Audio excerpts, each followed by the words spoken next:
दोस्तों नमस्कार, स्वागत है आपका आज दिन भर के मुख्य समाचारों में। यदि आपने अभी तक वीडियो को लाइक नहीं किया है तो लाइक कर दें और चैनल को भी सब्सक्राइब कर लें। दिल्ली विधानसभा चुनाव से पहले आम आदमी पार्टी को लगा जोरदार झटका। आम आदमी पार्टी के 7 विधायकों ने अपने पद से दे दिया इस्तीफा। जो आपको बता दें कि दिल्ली में 5 फरवरी को वोटिंग होनी है, उससे पहले आम आदमी पार्टी को जोरदार झटका लगा और आम आदमी पार्टी के 7 विधायकों ने अपने पद से इस्तीफा दे दिया। सूत्रों के मुताबिक ये विधायक चुनाव के लिए टिकट न दिए जाने से नाराज थे और अन्य दलों के संपर्क में थे। अब बीजेपी सांसद अनुराग ठाकुर ने कहा कि पहले उनके 2 दलित नेताओं ने ये कहते हुए इस्तीफा दे दिया था कि पार्टी दलितों के खिलाफ है और अब उनकी पार्टी में भ्रष्टाचार से तंग आकर 7 विधायकों ने और इस्तीफा दे दिया। इससे ये पता चलता है कि दिल्ली की जनता ने ये मन बना लिया है कि बीजेपी दिल्ली में सरकार बनाने जा रही है। अरविंद केजरीवाल ने कर दिया बड़ा दावा, बोले 60 से ज्यादा सीटें जीतेगी आम आदमी पार्टी। जो आपको बता दें कि अरविंद केजरीवाल ने बीजेपी पर हमला करते हुए कहा कि आज बीजेपी पूरे तरीके से बौखला गई है। पूरी दिल्ली में इन्होंने गुंडागर्दी फैलाई हुई है। उन्होंने कहा कि हर विधानसभा में पुलिस का इस्तेमाल करके आम आदमी पार्टी के कार्यकर्ताओं को बड़े स्तर पर उठाया जा रहा है। साथ ही केजरीवाल ने बड़ा दावा करते हुए कहा कि टीवी चैनल वाले मुझसे पूछ रहे हैं कि कितनी सीटें आ रही हैं, तो अगर आपने एक जोर से धक्का लगा दिया तो इनकी गुंडागर्दी के खिलाफ वोट करने चले गए तो 60 पार भी हो सकता है। महाकुंभ में मची भगदड़ पर अखिलेश यादव की पत्नी डिंपल यादव ने योगी सरकार पर बोला जबरदस्त हमला। बोली पूरी सरकार ने छिपाई सच्चाई। जी आपको बता दें कि अखिलेश यादव की पत्नी डिंपल यादव ने महाकुंभ में मची भगदड़ पर योगी सरकार पर निशाना साधा और साफ कहा कि उत्तर प्रदेश के मुख्यमंत्री और बीजेपी सरकार के भीतर दया और सहानुभूति नहीं बची है। उन्होंने कहा कि प्रयागराज में कुंभ के दौरान 29 जनवरी को मुख्यमंत्री से हमें ये उम्मीद थी कि वो मृतकों के परिजनों के प्रति ईमानदारी प्रकट करेंगे और तत्काल सहायता होगी। इसकी जगह पूरा प्रशासन इस सच्चाई को दबाने में लगा रहा। महाकुंभ में हुई भगदड़ के बाद अखिलेश यादव और उद्धव ठाकरे की पार्टी ने योगी सरकार पर उठा दिए सवाल। जी आपको बता दें कि मौनी अमावस्या के मौके पर प्रयागराज में हुई भगदड़ में 30 लोगों की मौत हो गई और 90 लोग घायल हो गए। अब अखिलेश यादव ने कहा कि सरकार को सही आंकड़े बताने चाहिए, क्योंकि मौनी अमावस्या के मौके पर जो भगदड़ हुई उसकी भयावहता सरकार की ओर से जारी किए गए आंकड़ों से कहीं अधिक नजर आ रही है। तो वहीं उद्धव ठाकरे की शिवसेना के सांसद अनिल देसाई ने भी प्रयागराज की घटना पर सवाल उठाते हुए कहा कि एक तरफ सरकार दावे कर रही थी कि करोड़ों लोगों के लिए इंतजाम किए गए हैं, लेकिन इस घटना ने सरकार के दावों की कलई खोल दी। अनिल देसाई ने कहा कि सरकार की तरफ से मौतों का जो आंकड़ा पेश किया गया है वो सही नहीं लग रहा। उन्होंने कहा कि सरकार को इस पर सामने आकर सफाई देनी चाहिए।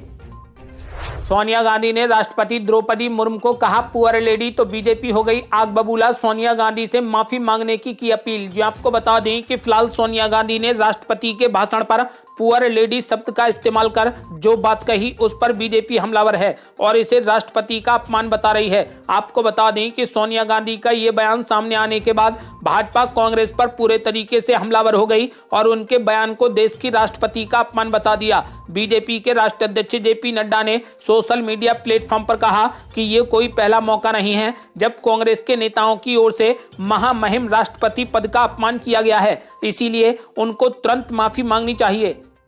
संसद में बजट सत्र की हो गई शुरुआत। सोनिया गांधी और राहुल गांधी ने राष्ट्रपति की बेइज्जती, राष्ट्रपति को बताया पुअर लेडी। जी आपको बता दें कि संसद के बजट सत्र की शुरुआत हो गई।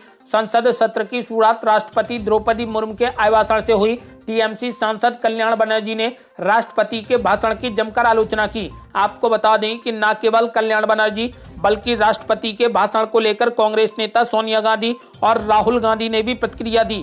सोनिया गांधी ने राष्ट्रपति द्रौपदी मुर्मू को पुअर लेडी बताया और कहा कि भाषण के बाद वो थक गई थीं। वहीं राहुल गांधी ने राष्ट्रपति के भाषण को बोरिंग बताया, जिसके बाद राजनीति गर्मा गई। भाजपा ने आरोप लगाए हैं कि सोनिया गांधी और राहुल गांधी ने राष्ट्रपति का अपमान किया है। सोनिया गांधी के पुअर लेडी वाले बयान का प्रियंका गांधी ने किया बचाव। बोली मेरी मां के बयान को तोड़ मरोड़ कर किया गया पेश। जी आपको बता दें कि प्रियंका गांधी ने कहा कि उनकी मां राष्ट्रपति का बहुत सम्मान करती हैं तथा उनकी बातों को तोड़ मरोड़ कर पेश किया गया है। प्रियंका गांधी ने यह भी कहा कि सोनिया गांधी की टिप्पणी को लेकर माफी की मांग करने वाली भाजपा को पहले देश को डुबोने के लिए माफी मांगनी चाहिए। सोनिया गांधी के बयान पर मचा बवाल, बीजेपी नेताओं ने साधा निशाना, कहा उनकी मानसिकता राज परिवार वाली। जी आपको बता दें कि बीजेपी नेताओं ने सोनिया गांधी के बयान की जमकर निंदा की। बीजेपी नेताओं ने इसे दुर्भाग्यपूर्ण बताया। अब बीजेपी सांसद संजय जायसवाल ने भी सोनिया गांधी के बयान की कड़े शब्दों में निंदा की। संजय जायसवाल ने कहा कि राष्ट्रपति का अभिभाषण देश के विकास कार्य और सरकार का लेखा जोखा होता है। प्रधानमंत्री के नेतृत्व में देश इतनी तरक्की और विकास कर रहा है कि उनके खिलाफ सोनिया गांधी एक भी शब्द नहीं ढूंढ पाई, तो उन्होंने इस देश को अपमानित करने का काम किया है। इन्होंने ऐसा इसलिए किया क्योंकि उनकी मानसिकता राज परिवार वाली है।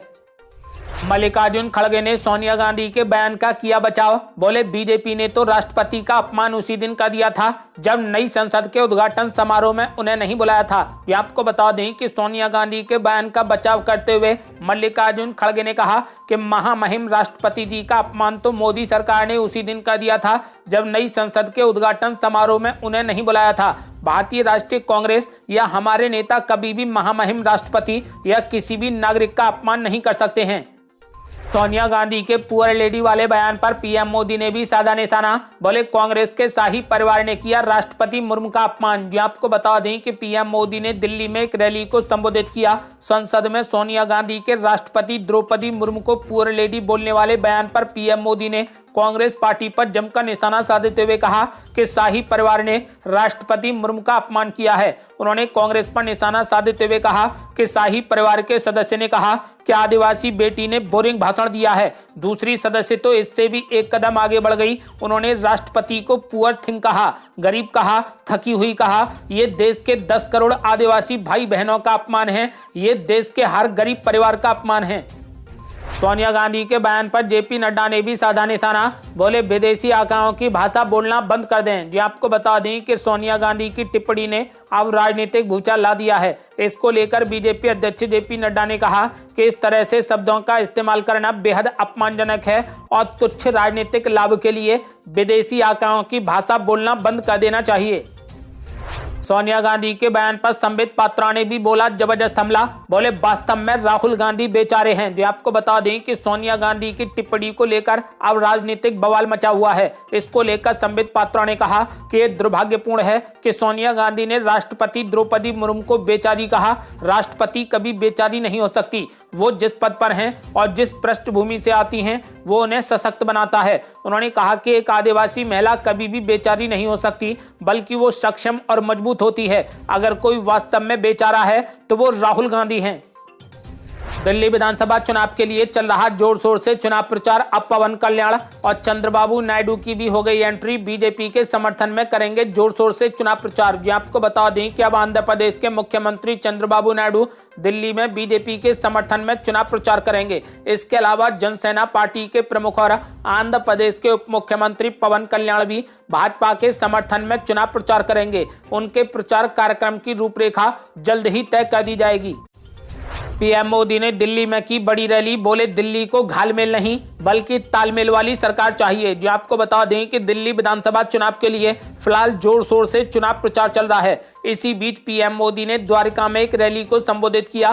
पीएम मोदी ने रैली में कहा कि दिल्ली वालों ने ये ठान लिया है कि आपदा वालों को भगाना है और इस बार भारी बहुमत से भाजपा सरकार बनाना है। पीएम मोदी ने कहा कि दिल्ली को घालमेल वाली नहीं बल्कि तालमेल वाली सरकार चाहिए। आज के लिए बस इतना ही। कल फिर जुड़ते हैं कुछ बड़ी खबरों के साथ। तब तक के लिए नमस्कार।